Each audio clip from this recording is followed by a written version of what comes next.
پی جاؤں، شراب عشق نبی کے خون پی جاؤں، میری طرح کے پیاسے کو ایک سبق کیا ہے؟ حضرات گرامی، تلاوت کلام پاک اور نعت نبی کے بعد الجوش و ولولے، فکر انگیز، نصیحت آموز اور سبق آموز باتوں سے بھرپور میدان تلاوت کا رخ کرتے ہیں اور یاد کر لیتے ہیں کہ دنیا میں بے شمار اصحاب قیادت کی سیادت آئے، لیکن تاریخ بتاتی ہے کہ ان کے پائیدانہ کردار میں کسی نہ کسی درجے نقص تھا۔ البتہ تاریخ نے اپنے سینے میں ایک ایسی ہستی کو محفوظ کیا ہے جن کی قیادت رول ماڈل کی حیثیت رکھتی ہے، جن کی قیادت نمونہ ہے، مشعل راہ ہے، اپنے تو اپنے غیروں نے بھی کھلے الفاظ میں جن کی قیادت کو تسلیم کرتے ہوئے صادق و امین کا لقب دیا ہے۔ وہ ذات حسن کی آقا جناب محمد رسول اللہ صلی اللہ علیہ وسلم ہے۔ تو آئیے حضور بحیثیت قائد کے عنوان پر تقریر پیش کرنے کے لیے نظر سامعین کر رہا ہوں۔ عزیز عبد الرحمن بن ادریس سلمہ کو موصوف دائز فرمائیں اور اپنی تقریر پیش کریں۔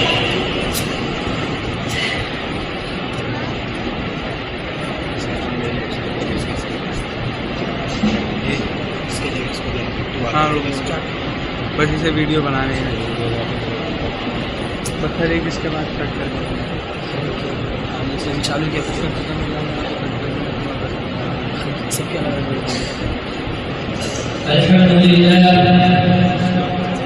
الحمد لله وكفى والصلاة والسلام على رسوله المصطفى أما بعد أعوذ بالله من الشيطان الرجيم بسم الله الرحمن الرحيم فبما رحمة من الله لنت لهم ولو كنت فظا غليظ القلب لانفضوا من حولك صدق الله العظيم۔ وہ آئے جن کے آنے کی زمانے کو ضرورت تھی، وہ آئے جن کے آنے کی زمانے کو ضرورت تھی، وہ آئے جن کی آمد کے لیے بے چین فطرت تھی، وہ آئے لمحے تابوت میں جن کا ترانا تھا، وہ آئے گہرے یعقوب میں جن کا فسانہ تھا، وہ آئے جن کی خاطر مضطرب تھی وادی بطحا، وہ آئے جن کے فتحوں کے لیے کعبہ رستہ تھا۔ قابل قدر علماء کرام، باوقار اساتذہ کرام، مہمانان معززین و عزیز ساتھیوں، یہ میری خوش نصیبی و سعادت ہے کہ مجھے اس عظیم الشان اجلاس عام میں حضور بحیثیت قائد کے عنوان پر مشاعری کا صدر حاصل ہوا۔ سامعین باطن کی انسانیت کا سفر صدیوں پر محیط ہے۔ اس دوران مختلف رہنماؤں نے جنم لے کر اپنی قوم و ملت کی رہنمائی کی، مگر جب ہم قیادت کی حقیقت اور اس کی ہماگیر پہلوؤں کا جائزہ لیتے ہیں تو ایسے قائدین کامیاب ہیں جن کی قیادت کا دائرہ اپنے تمام تر پہلوؤں پر مشتمل ہو۔ اگر کسی نے زمینی سطح پر حکومت کی تو دلوں پر راج کرنے سے یکسر محروم رہا، اگر کسی نے اپنی قیادت و سیادت کو مکہ میں نظر معذر کو بنایا تو اپنی حکومت کو بچانے کے لیے ظلم و استبداد کی انتہا کو پہنچا، تو اگر کسی نے عز و شرف کی حصولیابی کے لیے قیادت و سیادت کو اپنے سر کا تاج بنایا تو مرور ایام نے اسے اس مقام پر داخلہ دیا کہ اس کی داستان کا داستانوں میں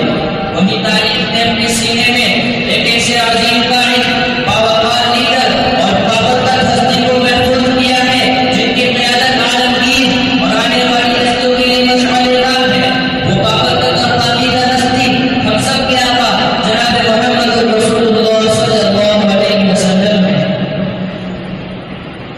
آپ کی قیادت و سیادت کی بنیاد صرف لڑائی جھگڑوں کے اصول پر نہ تھی یا علاقائی اور ملک کے انقلاب و بہبود پر مبنی نہ تھی، بلکہ آپ نے نسل انسانیت کو معاشرت کا سلیقہ سکھلایا، معیشت کا طرز بدلایا، اخلاقیات کا طرز دیا، عدل و انصاف اور مساوات و رواداری سے بھٹکی ہوئی انسانیت میں انقلابی روح پھونک دی کہ جن کے قائدانہ رول اور منصفانہ مثال دیکھ کر مشہور عیسائی طرز علاقائی کا لہر چھاٹنے کے لیے تحسین پیش کیا ہے اور اپنی کتاب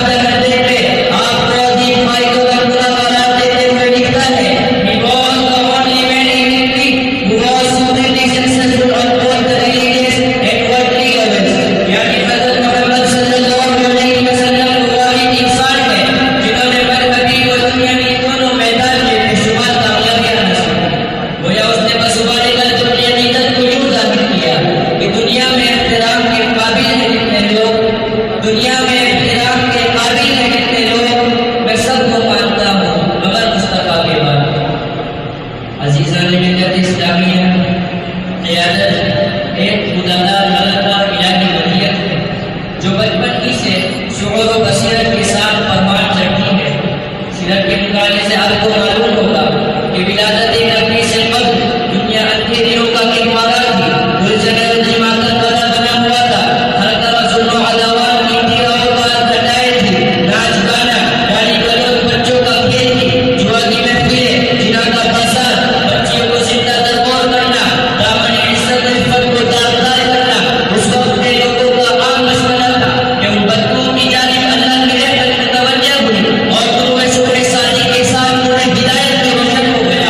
آپ کی ولادت کا سعادت سے طوفان میں زلزلہ برپا ہو گیا، آتش قدوں میں آگ سرد ہو گئی، گویا یہ کچھ آئین پیغام تھا ایک نئے انقلاب کا اور حالاتوں کے اختیار کی تبدیلی کا۔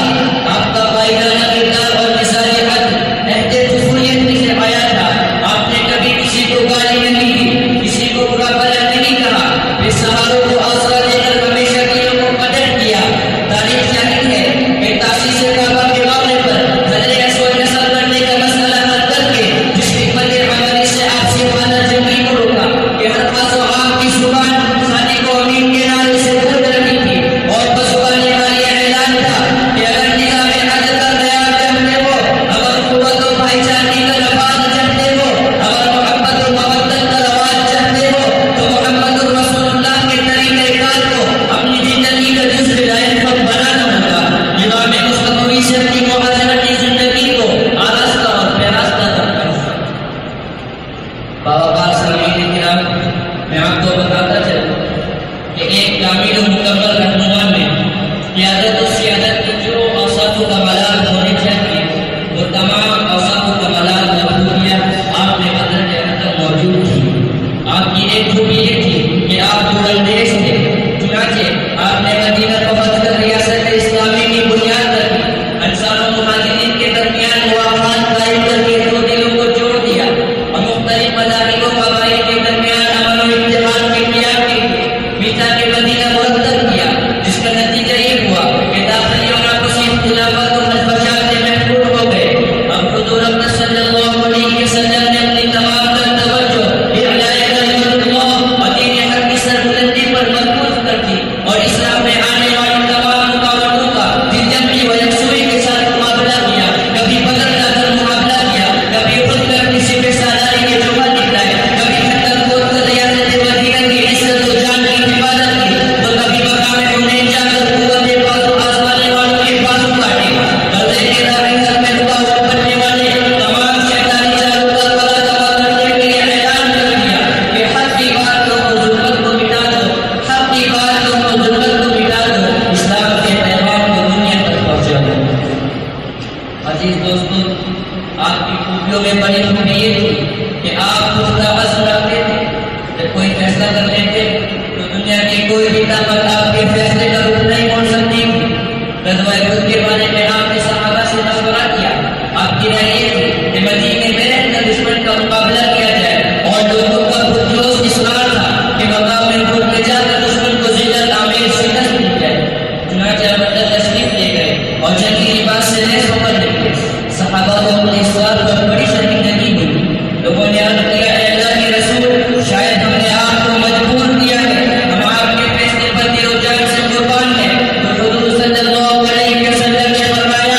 ما ينبغي لنبي ان يضع يده بعد ان لبسها حتى يحكم الله بينه وبين عبده، کہ کسی نبی کی شان نہیں کہ جنگی لباس پہننے کے بعد اسے اتار دے یہاں تک کہ اللہ اس کے اور اس کے دشمن کے درمیان فیصلہ کرے۔ شمع اسلام کے پروانوں، آپ کی قائدانہ صداقت تو میری بات سب سے نمایاں ہے کہ آپ نگار ساز تھے، لوگوں کی لیاقت و قابلیت دیکھ کر ان کی حوصلہ افزائی فرماتے، ان کی صلاحیتوں سے فائدہ اٹھاتے۔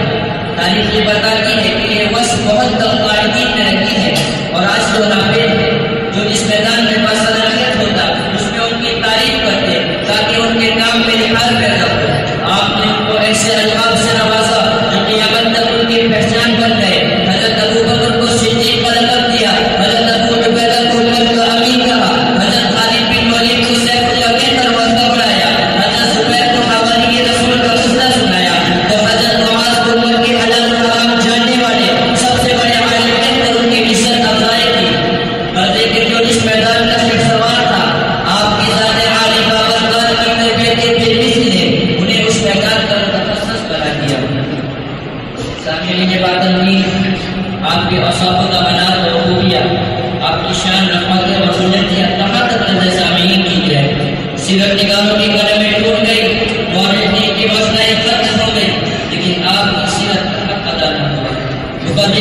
واعظین کی زبانیں منکر